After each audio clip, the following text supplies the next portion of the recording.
Good afternoon, I'm Rob Boskamp, and you're listening to South Texas Midday. Thank you for joining me on this Thursday, July 17th. Law enforcement agencies across the state are teaming up with the Texas Department of Transportation to crack down on those who are speeding. Operation Slowdown will begin tomorrow and run through August 3rd. Multiple law enforcement agencies will have police officers on regular and overtime status looking for drivers who are speeding and committing other traffic violations. The operation is part of TxDOT's Be Smart, Drive Safe campaign, which encourages drivers to make safer choices when behind the wheel. The Corpus Christi City Council on Tuesday approved the first reading of a controversial plan to rezone parts of the Hillcrest neighborhood. The proposal would rezone one area to light industrial and another to heavy industrial, while also authorizing the closure of 10 public streets, including Sam Rankin and Houston, if the second reading passes. Earlier this week, neighbors rallied in Hillcrest to oppose the rezoning, but at Tuesday's council meeting, few spoke, a change some attributed to confusion over new public comment rules at City Hall. The rezoning will require a second reading for final approval. Brownsville ISD is seeking input from the public via survey on how to implement a new state law banning cell phones in schools. Texas House Bill 1481 passed unanimously last month and also bans smartwatches and tablets in the classroom. Parents can give their thoughts on how the district can enforce the law. District leaders can either ban cell phones on school grounds entirely or have them stored away during school hours. The survey closes Monday and can be found at bisd.us. A candlelight vigil honoring the late U.S. Representative John Lewis is scheduled for tonight from 7:30 to 9 p.m. at the Leon Plaza gazebo in downtown Victoria. The event, themed Good Trouble Lives On, will celebrate the legacy of Lewis, a civil rights icon and longtime Georgia congressman known for his tireless fight for racial justice and voting rights. Joel Buchanan, chair of the Victoria County Democratic Party, will open the evening with a welcome message. The program will include a call to action and video presentation, as well as multiple musical performances. A candlelight procession will also take place, offering a moment for attendees to reflect on Lewis's impact and the ongoing fight for civil rights. In state news, Texas is increasing the number of people who can buy hot meals with SNAP benefits in response to the recent flooding. Texas Public Radio's Kira Schwegler reports. Usually, SNAP recipients can't use the Lone Star card to buy hot or ready-to-eat food. Last week, Texas received permission from the USDA to expand SNAP benefits to include hot meals in 7 counties affected by flooding, like Kerr and Bandera. Now, that's gone up to 33 counties.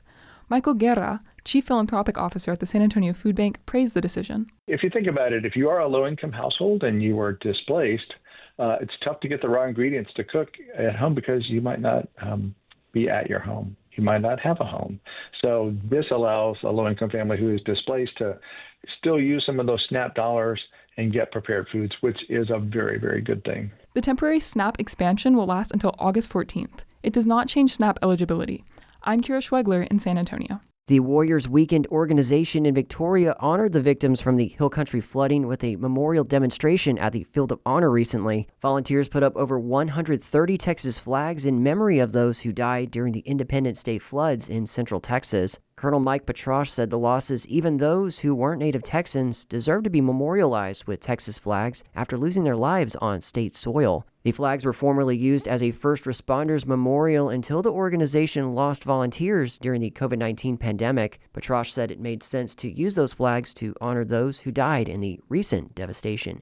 Drivers in the Coastal Bend can now get a free emissions check that takes about 5 minutes to complete. AutoCheck is a joint effort between Texas A&M Corpus Christi and the Port of Corpus Christi aimed at helping drivers better understand their vehicle and reduce harmful pollution. Technicians will recheck engine light codes, test gas caps, and measure emissions from tailpipes. If a vehicle fails the test, the driver will receive a voucher worth up to $600 for repairs, which is valid for 60 days. The program is free and open to anyone with vehicles registered in Nueces, San Patricio, and surrounding counties. The next one is at 9 a.m. Wednesday at Goodwill Airs at 4135 Air Street. Progresso city leaders want to upgrade their only park. The Progresso Municipal Park is just off of Malone Drive and has 20 acres that city leaders say makes a lot of room for additions, and they want to hear from residents on what those additions should be. The survey will be used by city leaders to apply for grants to make improvements. The grant application process can take several months. The link to that survey can be found on the City of Progresso's Facebook page.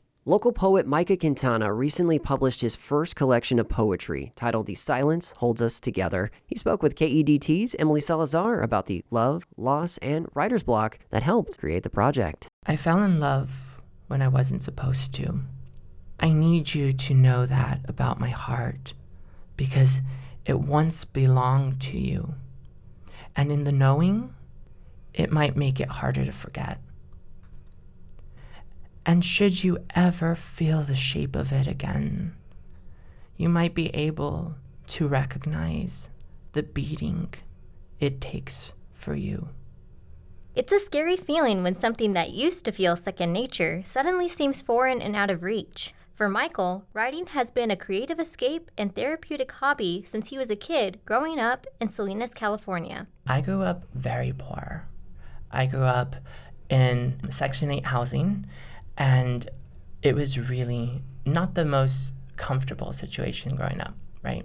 A lot of gang violence where I lived, and infestation of roaches, and very ugly spaces, ugly-spirited children. And I remember realizing that if I stepped out, it could be dangerous, and it wasn't safe. And so I retreated into books and writing. And I remember in 3rd grade, and I'll always remember this, my teacher, Miss Edgars, read to us Harry Potter. And then reading became something I was so interested in, and I read all the time. And it just let me escape the world I was in. I didn't have to see like the mold on the ceiling. I didn't have to be there. I remember writing my own pieces. I would clip binder paper together with a stapler and just with the pencil just sit there and write. Just write little stories, write dialogue between characters, write scenes, magical far-off lands, even close to home, poetry about cats, all those things. Michael turned that hobby into a career, receiving a master's degree in creative writing from San Jose State University and obtaining multiple professional writing jobs and projects. But growth did not come without its difficult chapters in his own life story. Michael lost his father in 2017. During the pandemic, he lost his grandfather to COVID, unable to say his final goodbyes in person. During 2020, he also went through what he called a tumultuous relationship. The overwhelming loss and uncertainty of these events bled into his writing, or lack thereof. I was so scared I couldn't even verbalize it anymore. And something about me I've noticed over time, right? I realized I go quiet and I go into myself, and I couldn't write anymore. I was working on all these projects and I couldn't write. And so I started developing poetry. Whenever I'd get a flash of inspiration or something happened in my life, I would make it a poem or just like these fragmented pieces, and I would put them in my notes app on my phone, and I would publish them on Instagram. I reached this point where I came into a new relationship and I experienced a rebirth, and I'm so grateful for that. And I finally wrote the last poem, which is The Silence Holds Us Together. And after I penned that poem, I said, okay, it's time. I think we have a book here. And I combed through, I think it was like 80-something poems to whittle it down to the ones that are presented in this collection. So yeah. As much as these poems come from Michael's personal experiences, he says that now that the book is published, the stories don't just belong to him anymore. So I tell people this because as a writer, we work on a project and we work on our writing and it's ours up until the final point of publication. Then it becomes y'all's, right? And I think that's one of my favorite things about this book is that I'll always have this record, and I get to share that with people who also have had their experiences. And so it's so powerful to me, especially when people in the community they're reposting themselves reading the poems, or they're sharing it on their stories and tagging me in it, and I get to see it live through another. I get to hear it through their voice and see where their voice trails off and where it breaks and what they're feeling, and it feels like such a gift. It feels like what I was looking for when I was going through these experiences, you know, that sense of, oh, okay, this is okay, I'm gonna be fine, I can survive this, because they're here. You can find The Silence Holds Us Together on Amazon, or you can pick up your copy at 2020 Vintage, Wildflowers, Kylotti's Coffee, Cabana Pantry, or Urbana. For dates on Michael's upcoming reading series and tour, visit scriptjourney.com.